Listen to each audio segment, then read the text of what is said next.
আসসালামু আলাইকুম এভরিওয়ান, আশা করি সকলে ভালো আছেন। আজকে এমন একটি টিপস নিয়ে আলোচনা করব যেটি আপনি ঘরে বসে কোনো প্রকার ইনভেস্ট ছাড়া ইনকাম করতে পারবেন। যদি আপনার হাতে প্রতিদিন 3 থেকে 5 ঘন্টা হাতের সময় থাকে, তাহলে আপনি অনায়াসে মাসে 10 থেকে 20,000 টাকা ইনকাম করতে পারবেন। আপনার যদি ফেসবুক, ইউটিউব, টিকটক বিভিন্ন প্ল্যাটফর্ম সম্পর্কে ধারণা থাকে, তাহলে আপনার কাছে ইনকাম করা একদম সহজ হয়ে যাবে। আর ইনকাম করার প্রথম মাধ্যম হচ্ছে এসকে প্লাস ড্রপশিপিংয়ের মাধ্যমে কোনো প্রকার প্রোডাক্টের ইনভেস্ট ছাড়া, প্রোডাক্টের ছবি ছাড়া, কোনো প্রকার স্টক ঝামেলা ছাড়া, সকল কিছু ছাড়া আপনি প্রোডাক্টের ছবি এবং ডেসক্রিপশন ভিডিও মার্কেটিং করে প্রোডাক্ট সেল করতে পারবেন কোনো প্রকার ঝামেলা ছাড়াই।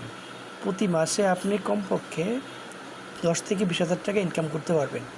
সাথে থাকছে এসকে প্লাসের আপনার ড্রপশিপিং থেকে বিভিন্ন মার্কেটিং সুবিধা, কিভাবে আপনি অনলাইনে প্রোডাক্ট সেল করবেন, কিভাবে আপনার ইউটিউব, ফেসবুক চ্যানেল থেকেও মনিটাইজেশন অন করে ইনকাম করবেন, এই রিলেটেড আরও ভিডিও থাকবে। তো বিস্তারিত আপনারা কী ধরনের ভিডিও চাচ্ছেন আমাদের কমেন্ট বক্সে জানাবেন। আমরা ইনশাআল্লাহ চেষ্টা করব প্রতিনিয়ত আপডেট ভিডিওগুলো আপনাদের সামনে দেওয়ার জন্য।